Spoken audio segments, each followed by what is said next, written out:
Cada hombre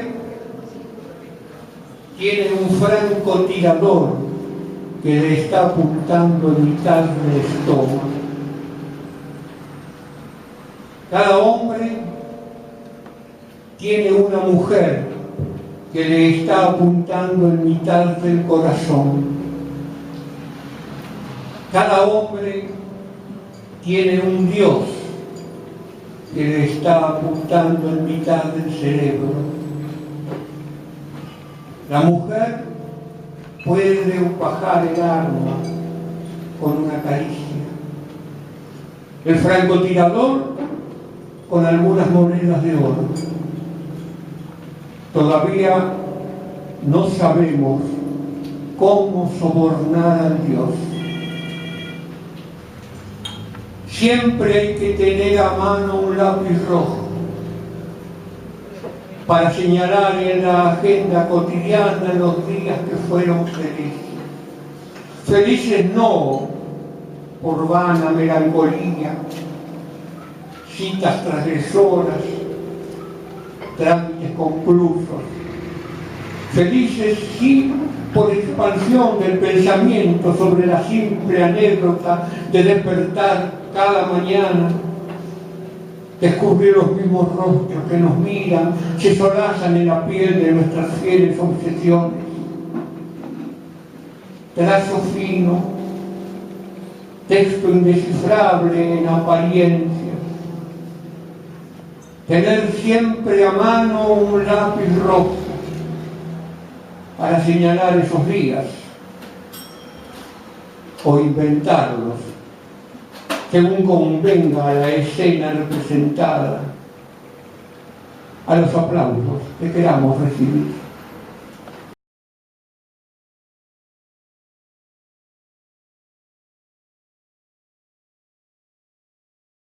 Daddy. You do not do any more black shoe in which I have lived like a foot for 30 years, poor and white, barely daring to breathe or chew. Daddy, I have had to kill you. You died before I had time, marble heavy, a bag full of God, ghastly statue with one gray toe big as a Frisco seal, and a head in the freakish Atlantic, where it pours bean green over blue in the waters off beautiful Nosset. I used to pray to recover you, ach du, in the German tongue in the Polish town, scraped flat by the roller of wars, wars, wars. But the name of the town is common. My Polack friend says there are a dozen or two. So I never could tell where you put your foot, your root. I never could talk to you. The tongue stuck in my jaw. It's stuck in a barbed wire snare. Ich. I could hardly speak. I thought every German was you. And the language obscene, an engine, chuffing me off like a Jew to Dachau, Auschwitz, Belsen. I began to talk like a Jew. I think I may well be a Jew. The snows of the Tyrol, the clear beer of Vienna, are not very pure or true. With my gypsy ancestress and my weird luck, and my Tarok pack and my Tarok pack, I may be a bit of a Jew. I have always been scared of you, with your Luftwaffe, your gobbledygoo, and your neat moustache, and your Aryan eye, bright blue. Panzerman, oh you, not God but a swastika, so black no sky could squeak through. Every woman adores a fascist, the boot in the face, the brute heart of a brute like you. You stand at the blackboard, Daddy, in the picture I have of you, a cleft in your chin instead of your foot. But no less a devil for that, no, not any less the black man who bit my pretty red heart in two. I was 10 when they buried you. At 20 I tried to die and get back to you. I thought even the bones would do. But they pulled me out of the sack, and they stuck me together with glue. and then I knew what to do. I made a model of you, a man in black with a Mein Kampf look and a love of the rack and the screw, and I said, I do, I do. So, Daddy, I'm finally through. The black telephone's off at the root. The voices just can't worm through. If I've killed one man, I've killed two. The vampire who said he was you and drank my blood for a year. 7 years, if you want to know. Daddy, you can lie back now. There's a stake in your fat black heart, and the villagers never liked you. They are dancing and stamping on you. They always knew it was you. Daddy, Daddy, you bastard, I'm through.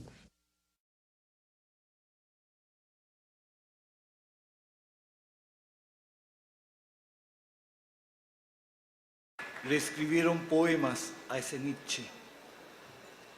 Nietzsche era un gran humorista en el Palacio de los Analfabetos.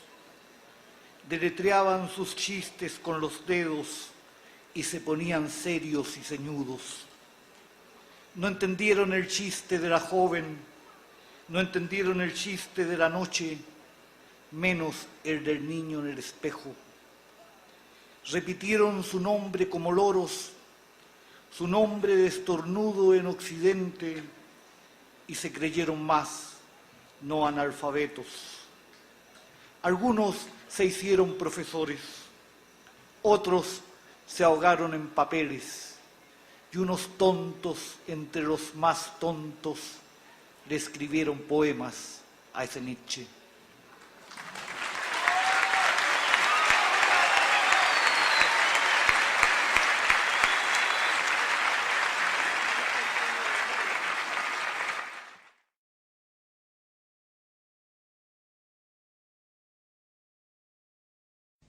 The winter evening settles down with smell of steaks in passageways. 6 o'clock, the burnt-out ends of smoky days. And now a gusty shower wraps the grimy scraps of withered leaves about your feet and newspapers from vacant lots. The showers beat on broken blinds and chimney pots, and at the corner of the street a lonely cab horse steams and stamps. And then the lighting of the lamps. The morning comes to consciousness of faint stale smells of beer from the sawdust-trampled street, with all its muddy feet that press to early coffee stands. With the other masquerades that time resumes, one thinks of all the hands that are raising dingy shades in 1,000 furnished rooms. You tossed a blanket from the bed. You lay upon your back and waited. You dozed and watched the night revealing the 1,000 sordid images of which your soul was constituted. They flickered against the ceiling. And when all the world came back and the light crept up between the shutters and you heard the sparrows in the gutters, you had such a vision of the street as the street hardly understands. Sitting along the bed's edge where you curled the papers from your hair or clasped the yellow soles of feet in the palms of both soiled hands. His soul stretched tight across the skies that fade behind a city block, or trampled by insistent feet at 4 and 5 and 6 o'clock, and short square fingers stuffing pipes, and evening newspapers, and eyes assured of certain certainties, the conscience of a blackened street, impatient to assume the world. I am moved by fancies that are curled around these images and cling, the notion of some infinitely gentle, infinitely suffering thing. Wipe your hand across your mouth and laugh. The worlds revolve like ancient women gathering fuel in vacant lots.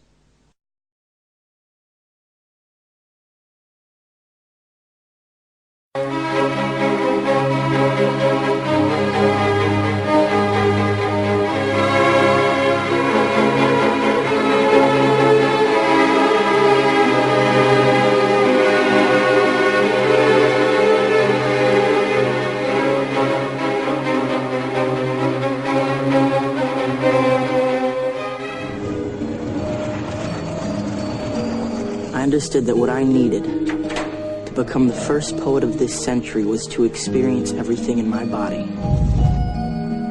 I decided to be a genius. Decided to originate the future. Those poems you sent me were remarkable. I don't really understand that kind of thing. I prefer your poems. What do you think of my wife? Does she understand you? No. Then the only thing she can give you is sex. Love has to be reinvented. We should make a bargain. You help me, and I'll help you. And when we've taken as much as we can from each other, we simply split up and move on. There never was such a man with such a name. Why are you doing this to us? Did he perhaps know secrets to change life? Do you love me? Yes. Don't worry. You can have him back quite soon. I'm only slightly damaged.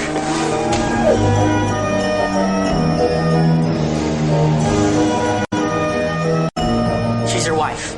You love her, right? Go back to her. Let's go before it's too late.